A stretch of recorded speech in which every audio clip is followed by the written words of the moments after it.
늘 뭔가를 준비하고 공부하고 경력을 쌓지 않으면 불안해서 견딜 수가 없어요.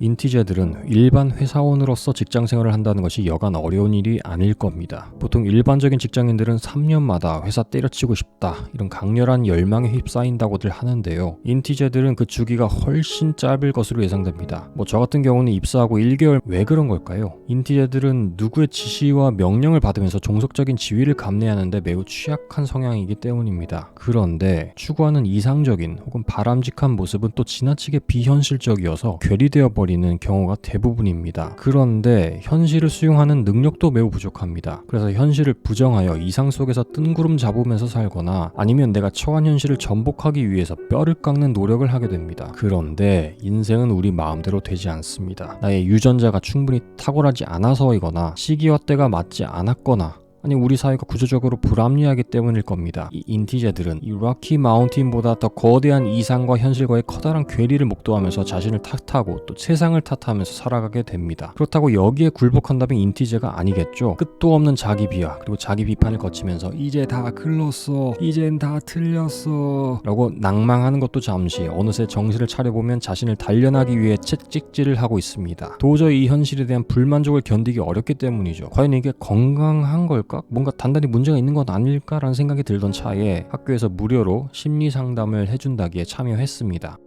제 질문을 요약해보면 이렇습니다. 세속적인 기준에서 좋은 대학, 좋은 직장, 좋은 커리어를 갖고 싶다는 강한 열망에 사로잡혀서 이제까지 살아오면서 주말을 마음 편히 쉬어본 적이 없는 것 같습니다. 늘 뭔가를 준비하고 공부하고 경력을 쌓지 않으면 불안해서 견딜 수가 없어요. 다 내려놓고 자족하는 삶을 즐기는 것도 좋지만 어느 날 갑자기 열등감과 불만족에 사로잡히는 이 패턴이 반복됩니다. 뭐가 문제일까요? 이런 질문을 했어요. 이 질문에 대한 답변이 긴데 그 중에 주요한 것만 소개해드리도록 하겠습니다. 이 성취에 있어서나 관계에 있어서 자신에게 중요한 요소들을 확고하게 지키면서 보다 사소한 것에 대해서는 기꺼이 양보하는 태도를 갖는 것이 필요합니다. 현실적으로 도달하기 어려운 엄격한 기준에 부합하는 방식만 고집하지 말고 조금 더 유연하게 스스로에게 너그러운 태도가 필요합니다.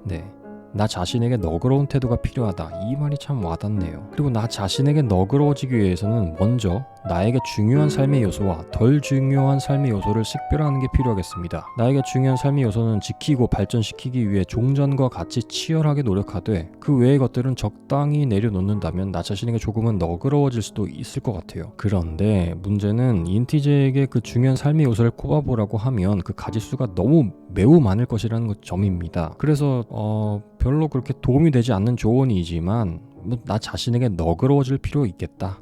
이 정도는 새겨둘 필요가 있을 것 같아요.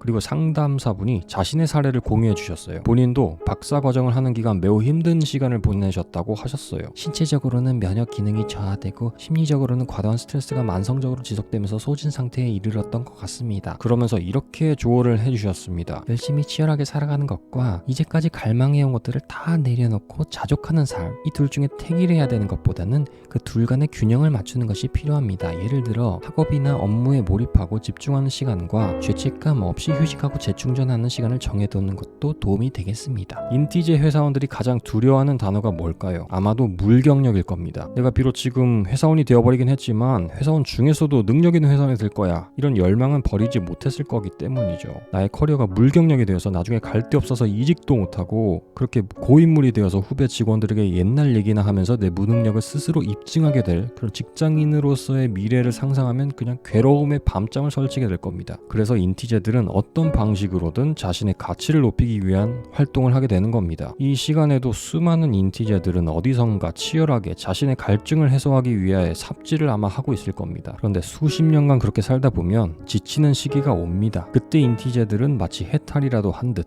인생의 진리를 깨닫기라도 한 듯 모든 것을 내려놓고 자족하는 삶을 추구하게 될 겁니다. 제가 그랬어요. 근데 그게 얼마 못 갑니다. 물론 나의 성향 자체가 바뀌어서 유지될 가능성도 있겠죠. 어쨌든 그럴 때 나의 갈망을 쫓는 삶과 자족의 삶, 이 둘 중 하나를 택하기보다는 의식적으로 휴식을 취하는 시간을 확보하는 이 방법이 도움이 될 수는 있을 것 같아요. 자, 이 조언들을 정리하면 나 자신에게 너그러워지고 나를 혹사시키지 말고 충분한 휴식 시간을 갖자. 이런 아주 원론적인 이야기로 정리될 수 있겠습니다. 어떠세요? 잘 안 될 것 같죠? 제가 생각했을 때 인티제를 구원할 수 있는 건 두 가지이지 않나 싶습니다. 첫 번째는 사랑이고 두 번째는 노화입니다. 나의 열망, 나의 성공, 나의 욕망으로 가득 찬 이 나의 세상에서 벗어날 수 있게 하는 건 나보다 사랑스러운 누군가를 만나는 것이지 않을까 싶습니다. 그리고 나이가 들면 자연스럽게 건강을 챙기고 휴식을 취하게 되니까 나를 혹사할 수 없게 되는 것 같아요. 물론 그럼에도 불구하고 노화는 하고 싶지 않네요. 좀 서글퍼요. 인티제 여러분, 사랑하십시오. 사랑이 우리를 구원할 겁니다. 그럼 다음 영상에서 만나요. 제발.